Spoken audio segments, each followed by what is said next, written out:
years ago, I moved into a one-bedroom apartment in Melbourne, Australia. They went on to recall.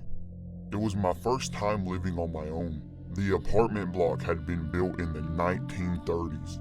I'd been there for a few months when I came home from work one day and went into the bathroom. I saw something strange. A wooden board which had covered a hole in the ceiling that led to a small attic space. The board was an inch thick, and it would have taken Bruce Lee to break it. I thought the landlord had sent someone to work on the attic. I was frozen stiff with fear. Someone is up there for sure, I thought. I emailed pictures to the landlord, asking if anyone had been there. Her reply read, "Please call me as soon as you are able to." I called, and she explained that her last two tenants had said the same thing happened. She promised to replace the board, and she did. My body was covered in goosebumps. A month later, I woke up one night around 4 a.m. It felt like someone was rubbing his or her hands on me. Everything was silent, but then I heard a dragging sound coming from above my bed. It was as if someone was pulling a sack of potatoes. I froze, convinced someone was up there. After 5 minutes, I worked up the courage to turn the light on, armed myself with a cricket bat, and walked to the bathroom. That's when I saw the new board covering the hole was broken in two. I felt sick. The dragging sound had stopped. It sounded like kids' voices, and I could hear one sentence repeated over and over. "It's your turn. It's your turn."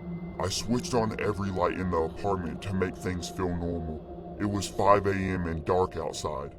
I watched TV to try to unwind. Then a fuse blew. My pet budgie, Dexter, whom I kept in the kitchen, usually never made a sound at night, but he started squawking, like he was being strangled. I'd never heard him make those sorts of noises. He was screaming.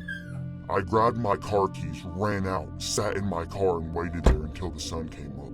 When I saw people walking their dogs, this comforted me, enough to go back in. The front door was open, but I figured I might have forgotten to close it when I ran out. I went to the kitchen to check on Dexter, but he wasn't in his cage. I felt sick again. All my windows were closed, so I looked everywhere inside. When I walked to the bathroom, I heard splashing. Dexter was half drowned in the toilet. I took him out, washed him, and dried him. I was so confused. At 8 a.m. I called the landlord and gave her a watered-down version of the night.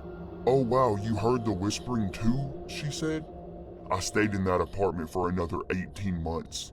I heard the whispering on a few occasions, and twice the board covering the hole in the ceiling moved. Although I live elsewhere now, the landlord recently called. She said that her new tenants had begged to speak with me about some of the stuff that's been going on there. Forget it. It's their problem now.